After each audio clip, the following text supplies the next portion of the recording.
Terror funding मामले में NIA की पटियाला अदालत थोड़ी देर बाद जेकेएलएफ लीडर मोहम्मद यासीन मलिक को लेकर सुनाएगी सजा का फैसला। अदालत में पेश होने के दौरान यासीन मलिक ने कहा कि वो गांधी के असूलों पर गामजन हैं, बंदूक छोड़कर नॉन वायलेंस का रास्ता अपनाया था।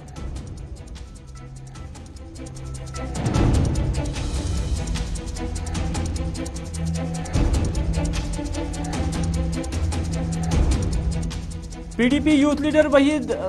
पर्रा को जम्मू कश्मीर हाई कोर्ट से मिली राहत। गिरफ्तारी के 2 साल बाद जमानत पर रिहा होने का अदलिया ने सुनाया फैसला। पीडीपी वहीद पर्रा को जमानत मिलने का किया खैर मकदम। वहीद पर्रा के वकील की कोशिशों पर किया शुक्रिया।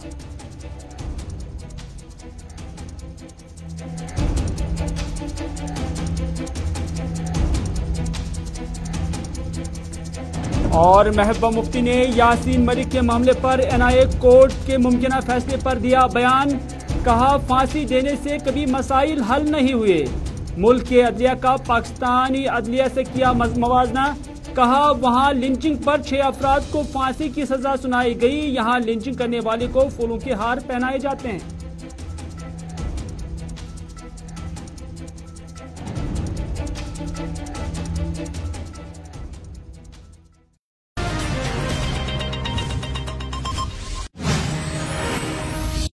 देखते हैं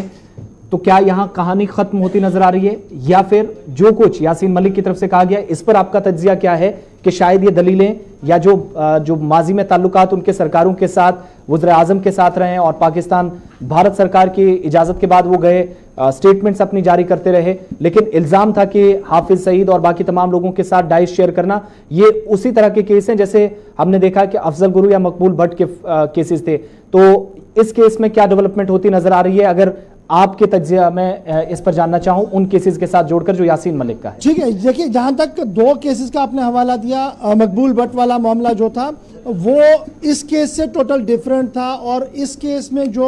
बुनियाद बनाई गई है, मकबूल भट्ट वाले केस को जब आप पढ़ेंगे तो उसमें टोटल डिफरेंस है। इसी तरीके से जब जो दूसरा मामला पार्लियामेंट के कन्विक्टेड को जब फांसी मिली तो वो मामला अलग था और इस मामले में डिफरेंस है। इस वजह से आप तीनों को एक दायरे में नहीं देख सकते। ये लीगल ओपिनियन वाले लोग भी लगातार देख रहे हैं, लेकिन ज़रूर जो आवाज़ आ रही है स्पेशली उन लोगों से जो हिजरत कर चुके हैं 1990 में, और ये कहा गया कि जेकेएलएफ की तरफ से एक बड़े पैमाने पर जी मारदाड़ वहां पर किया गया और आज तक भी उनकी इंक्वायरियां नहीं हुई, एफआईआर्स नहीं लगे हैं, जिसको लेकर कई बार यासीन मलिक भी खुलकर सामने आए। तो उन्होंने कहा था कि कोई 2-4 लोग सामने आइए जो बताएं कि यासीन मलिक ने किस किसको मारा है, और एक बड़ी बहसें इस पर चल चुकी हैं। लेकिन यह बात भी सही है कि बड़ी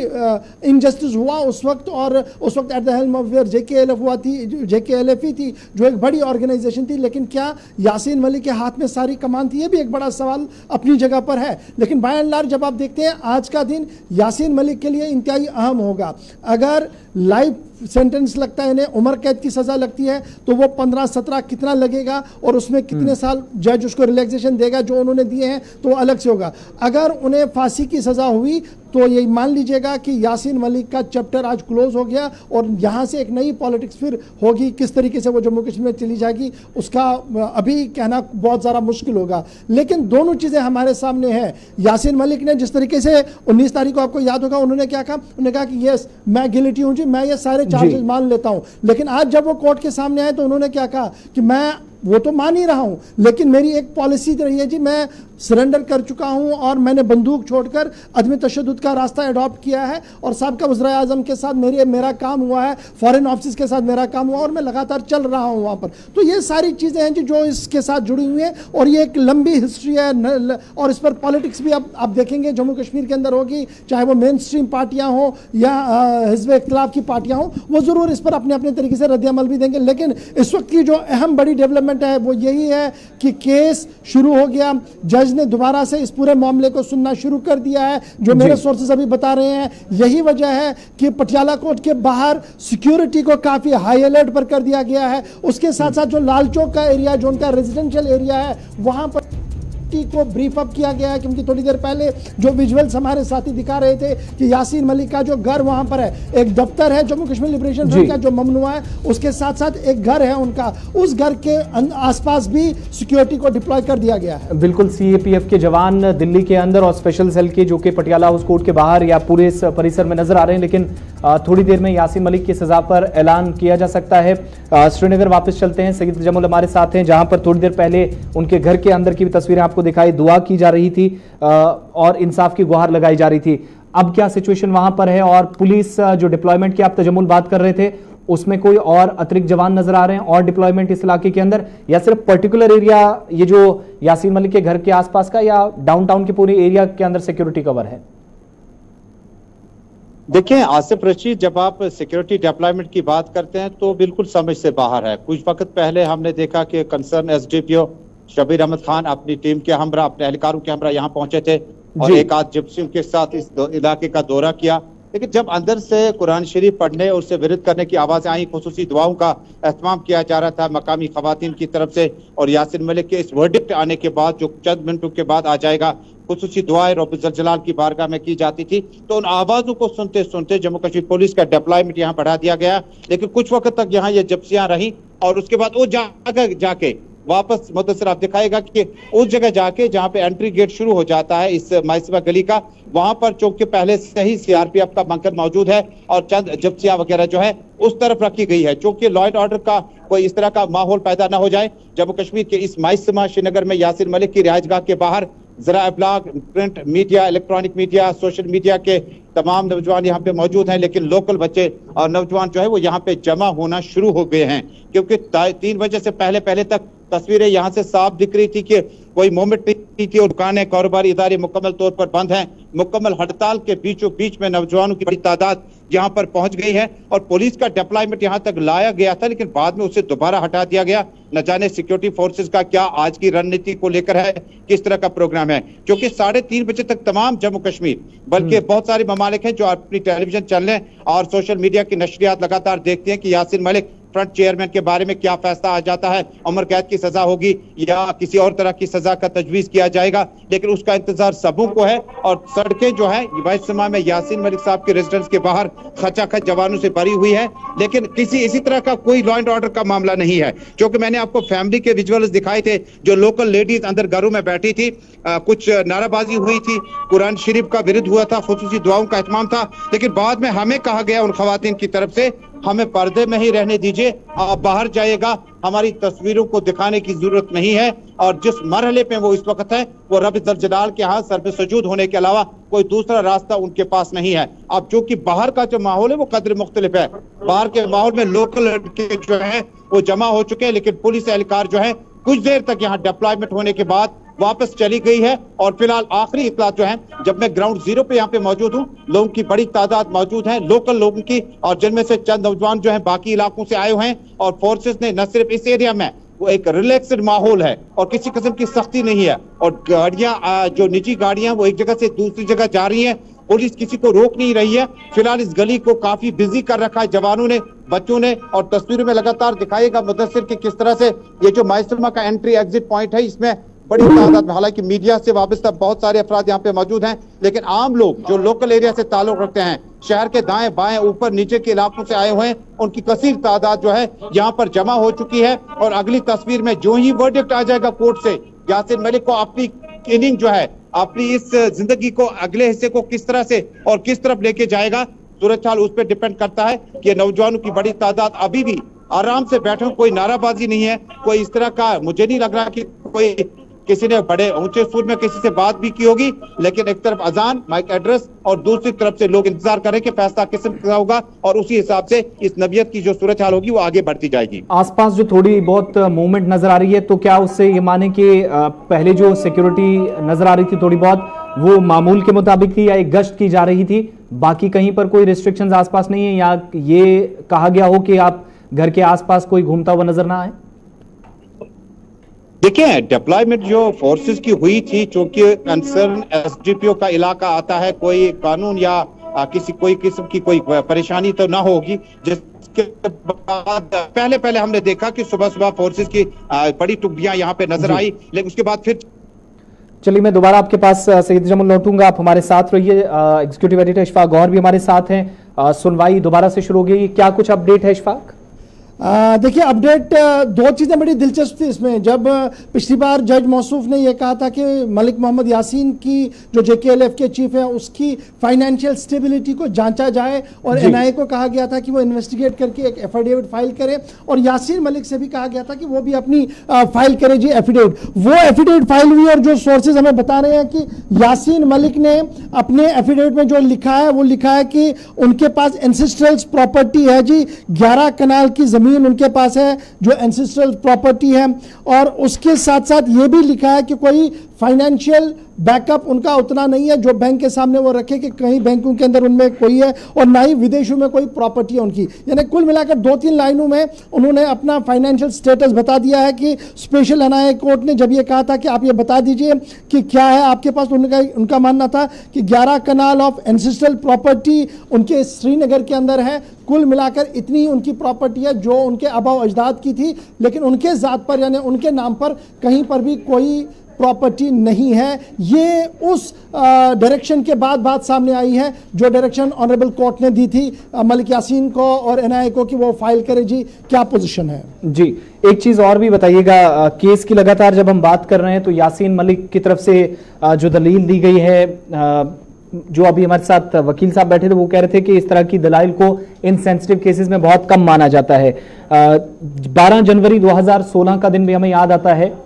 इसी साल में बुरहान वानी का एनकाउंटर हुआ और एनकाउंटर के बाद उनकी गिरफ्तारी हुई। 12 जनवरी को यासीन मलिक की तरफ से एक खत लिखा गया उस वक्त के पाकिस्तान के प्रधानमंत्री को, नवाज शरीफ को, और एक फैसला लिया जाना था कि 5वां प्रोविंस पाकिस्तान के अंदर बनेगा, वो था गिलगित बल्तिस्तान का जो मर्जर होना था, उसके खिलाफ उन्होंने आवाज उठाई थी। यानी कुछ काम उनके ऐसे जिस पर उन्हें ये कहा जा रहा है कि वो दोषी करार दिए गए और अब सजा भी होगी, लेकिन जो उनकी ऐसी एक्टिविटीज हैं जहां पर उन्होंने स्टेट या कंट्री को लेकर सवाल उठाया है और वो भी पाकिस्तान के ऊपर, तो क्या इस तरह की दलीलों को भी कहीं माना जाएगा, सुना जाएगा कानून की रूह से? देखिए कानून की रूह से मेरे ख्याल से वो ज़्यादा लॉ नोइंग लोग जान सकते हैं, लेकिन जो मोटा मोटा केस था वो टेरर फाइनेंस का था, जिसको लेकर NIA ने आज एक बार फिर जब कंक्लूडिंग रिमार्क्स आ रहे थे तो ये कह दिया कि देखिए हम चाहते हैं कि इसको डेथ पेनल्टी हो। अपनी बात कंक्लूड उन्होंने यहाँ पर की, लेकिन NIA के बाद जब यासीन मलिक अपनी बात रख रहे थे तो उन्होंने वो अपनी बात सारी रखी कि किस तरीके से क्या कुछ हुआ है। अब सारी बात ये है कि माजी में क्या कुछ हुआ है दैट इज एक्सट्रीमली डिफरेंट। क्या वो जो बातें बता रहे थे कि गिलगित बल्तिस्तान को जी प्रोविंस ना बनाए पाकिस्तान, और फिर उसको लेकर उन्होंने पाकिस्तान की मिनिस्ट्री को खत भी लिखा जिसका जवाब नवाज शरीफ ने वापस लिखा था, या जनरल मुशर्रफ के टेन्योर में भी इस तरीके का मामला आया था, उस वक्त भी एक खत इनको लिखा गया था, उससे इस केस पर ज़्यादा फर्क पड़ता हुआ नजर नहीं आ रहा है, क्योंकि ये एंटायरली डिफरेंट केस है जो NIA ने बनाया है और इस वक्त सारी नजरें NIA कोर्ट पर ही लगी हुई हैं। तो कितना इंतजार तकरीबन और किया जा सकता है? क्या इस वक्त दलाइल पेश किए जा रहे हैं या फिर जज की तरफ से फैसला पड़ा जा रहा है? क्या मैंने पहले ही बता दिया, ये जो पूरा इशू है ये कैमरा ट्रायल चल रहा है। एक कमरे में जज मौसूफ बैठे हुए हैं, यासीन मलिक है, NIA की टीम है जो उनके लीगल ओपिनियन मेकर्स हैं, और बंद कमरे में ये सारा चला है। मीडिया को पटियाला कोर्ट से भी थोड़ा सा बाहर रखा गया है, और ये जो सारी बातें सामने आ रही है ये सिर्फ सोर्सेज से अभी तक हमें सामने आ रही है, और यही बात जो हम आपको बता रहे थे ये भी हमारे पास कंफर्म सोर्स से आई कि कश्मीरी सेपरेटिस्ट लीडर ने ये जब ये बात बताई थी कि उन्हें कहा गया था कि कितना पैसा आपके पास है, फाइनेंशियल स्टेबिलिटी क्या है, तो ये भी हमें सोर्सेज से ही अभी तक बात सामने आई है। चलिए इस पे और भी आपसे अपडेट लेंगे, लेकिन साथ साथ ये भी बताते चलें जो इस पर रिएक्शन सिर्फ यहाँ से नहीं आ रहे हैं बल्कि देश के बाहर से भी लगातार रिएक्शंस आ रहे हैं, और साथ साथ हम आपको बता रहे हैं कि इस बीच नेशनल इन्वेस्टिगेशन एजेंसी की स्पेशल कोर्ट जो है, स्पेशल जज है, उनकी तरफ से फैसला थोड़ी देर में सामने आ जाएगा। जो फैसला है वो पढ़ना शुरू कर दिया है, ये जानकारी इस समय मिल रही है। केशव मोहन मिश्रा हमारे संवाददाता हमारे साथ हैं, क्या अपडेट है केशव? के बाद इस पूरे मसले पर फैसला आना है, लेकिन अगर यहाँ की बात करें तो यहाँ सुरक्षा व्यवस्था को लगातार और बढ़ा दिया गया है। अभी इस वक्त हमारी जो मौजूदगी है वो पटियाला कोर्ट के बाहर ही है, लेकिन अभी कुछ देर के बाद जो है कहीं ना कहीं उनको बंदी गृह से कोर्ट परिसर में ले जाने की जो है वो कवायद शुरू होगी, क्योंकि लगातार JK24 न्यूज भी ये तस्वीरें सुबह से अपने दर्शकों को दिखा रहा है जब से कार्रवाई शुरू हो रही थी, और इस वक्त भी हमारी मौजूदगी यही है, क्योंकि तमाम जो संगीन धाराएं हैं उन पर आज जो है आरोप उन पर सिद्ध हो चुका है, और अब कुछ देर के बाद जो कोर्ट है वो फैसला पढ़ना शुरू कर चुका है। अब ऐसे में संभावना जताई जा रही है कि आखिर फांसी होगी या उम्र कैद, क्योंकि यासीन मलिक पर जो आरोप लगाए गए हैं वो लगातार संगीन आरोप है। ये भी कहा जा रहा है कि जिस तरीके से उनकी संपत्ति की जांच की बात कही गई है, क्योंकि एनआईए ने भी कहा था कि जो अर्थदंड की प्रक्रिया है वो भी कहीं ना कहीं कोर्ट की तरफ से बताई जाएगी कि आखिर उन पर कितना अर्थदंड लगेगा। लेकिन जो और तमाम सहयोगी उनके साथ शामिल थे उन पर भी अभी हाल फिलहाल में सुनवाई नहीं होनी है। लेकिन आज जो फैसला होना है वो यासीन मलिक को लेकर होना है। और अभी जो इससे पहले जो कार्रवाई हुई थी, जब तकरीबन 2 बजे से पहले कार्रवाई हुई थी, तो उस वक्त इस पूरे फैसले को सुरक्षित कर लिया गया था। और अब से कुछ देर के बाद ये पूरे फैसले पर कहीं ना कहीं अदालत का फैसला आना है, क्योंकि जो संगीन धाराएं हैं, राष्ट्र विरोधी जो आतंकवादी गतिविधि में शामिल होने की जो धारा 17 है उसके तहत इन पर कार्रवाई होनी है। आतंकी कृत्य में शामिल होने की बात कही जा रही है, फंडिंग के तहत इन पर आरोप लगे हैं। और पाकिस्तान के बीच लगातार जो कहीं ना कहीं अगर टेरर फंडिंग की जो बात है वो आरोप लगे हैं। जिस तरीके से अभी हमारे जो और संवाददाता, ठीक है, इस पर फैसला थोड़ी देर में आएगा और भी क्लियरनेस होगा कुछ चीजों पर। जम्मू आपको वापस लिए चलते हैं। अनिल शर्मा हमारे साथ हैं और स्क्वाड्रन लीडर रवि खन्ना के घर से इस समय वो हमारे साथ हैं। अगर अनिल उनके घर वालों से या उनकी पत्नी से भी बात हो पाए वो भी जरूर कोशिश कीजिएगा, लेकिन साथ ही बताएं कि जम्मू के अंदर किस तरीके से, विशेषकर उस एरिया के अंदर जहां स्क्वाड्रन लीडर का घर है, उनके बाकी साथी हैं, उनको चाहने वाले हैं, वहां पर किस तरीके से फैसले की इन घड़ियों का इंतजार किया जा रहा है। चलिए, उनसे संपर्क टूटा है। दोबारा रवि खन्ना के घर आपको थोड़ी देर में लिए चलेंगे। और इस बीच उम्र कैद या फिर फांसी की सजा, प्रश्न चिन्ह बना है। थोड़ी देर में इस पर जवाब आएगा। जो फिलहाल खबर है कि फैसला पढ़ना इस पर शुरू कर दिया गया है। आज की यासीन मलिक की तस्वीरें, जब वो आपको ब्लू सूट में नजर आएंगे और पुलिस का पूरा पहरा उनके साथ था, सीएपीएफ के जवान यहां बाहर नजर आ रहे थे। सिर्फ हॉल के अंदर जिस परिसर से उनको ले जाना था वहां किसी को रास्ते में टिकने नहीं दिया जा रहा था, जबकि बाहर भी इसी तरह के हालात थे, जहां सुबह से अब तकरीबन 8 घंटे हो चुके हैं। 8 घंटों के बाद भी अभी भी सुरक्षा कम नहीं हुई है। यानी इसका मतलब यह है कि थोड़ी देर बाद जब आप फैसला देखेंगे, जो भी फैसला अदालत का होगा, उसके बाद आप हलचल और भी देखेंगे। यहां पर किस तरीके से इमरजेंसी जैसी हालत बाहर नजर आती है, किसी को टिकने नहीं दिया जा रहा सुरक्षा कर्मियों की तरफ से। यासीन मलिक ने जहां पर फांसी की सजा देने की मांग एनआईए की तरफ से पहले की गई है और 3:30 पहला समय जो है वो रखा गया था, और उसके बाद 4 बजे, और अब आहिस्ता आहिस्ता ये जो कवायद है और भी आगे चल रही है। अनिल के पास जम्मू वापस चलते हैं, जहां पर स्क्वाड्रन लीडर रवि खन्ना के घर से हमारे साथ हैं। अनिल, ये बताइएगा कि जम्मू के अंदर, विशेषकर इस एरिया के अंदर जहां पर मौजूद हैं, उनके घर वाले या उनकी पत्नी, कोई भी उनके आपके साथ मौजूद है तो उनसे जरूर बात कीजिएगा। और किस तरीके से आज इस बड़े दिन का या इस फैसले का इंतजार जम्मू के अंदर, विशेषकर उस एरिया के अंदर, और जो स्क्वाड्रन लीडर थे उनके घर के आसपास हो रहा है। देखिए, मैं आपको बताना चाहूंगा कि मैं उनके घर में मौजूद हूं। उनकी धर्मपत्नी मेरे सामने ठीक बैठी है। हालांकि ये इस फैसले का इंतजार कर रहे हैं और ये फैसला एक बड़ा फैसला और एक महत्वपूर्ण फैसला होगा। और इनका यही साफ तौर पर कहना है कि जब तक कोई वर्डिक्ट नहीं आता है और फैसला नहीं आता है, मैं बातचीत नहीं करूंगी। और जब ही फैसला आएगा तो मैं तमाम मीडिया वालों से बातचीत करना जरूर चाहूंगी। और कहीं ना कहीं इंतजार कर रहे हैं कि 3 दशक का जो है ये फैसला जो है वो काफी लंबे समय से अटका हुआ था। हालांकि टेरर फंडिंग मामले में जो है यासीन मलिक को दोषी पाया गया था। और स्क्वाड्रन लीडर रवि खन्ना जी का अगर जिक्र करते हैं तो 90 के दशक में आपको बताना चाहूंगा कि उस वक्त वो अपनी सेवाएं वहां पर दे रहे थे। उनकी तस्वीर भी मैं आपको दिखाना जरूर चाहूंगा कि उनके पीछे, ठीक आप देखेंगे कि धर्मपत्नी के पीछे उनके तस्वीर भी हो गई है। जो तस्वीर इस वक्त हम आपको दिखाने की कोशिश कर रही है, हम तस्वीर दिखा रहे हैं स्क्वाड्रन लीडर रवि खन्ना जी की तस्वीर है कि जिस समय यासीन मलिक वहां पर मौजूद था। और उस पूरे मामले में जो है कहीं कहीं अभी भी ये मामला जो है वो कोर्ट में, टाटा कोर्ट में चल रहा है। मगर आपको बता चले कि उनकी धर्मपत्नी यहाँ पर मौजूद है और ठीक तस्वीरें उनकी भी को दिखाने की कोशिश कर रहे हैं। हालांकि इस फैसले का वो काफी लंबे अरसे से इंतजार कर रहे हैं और कहीं ना कहीं उन्हें उम्मीद है कि ये फैसला जो है उनके हित में रहेगा और यासीन मलिक को जो है जरूर सजा सुनाई जाएगी। हालांकि जो इस समय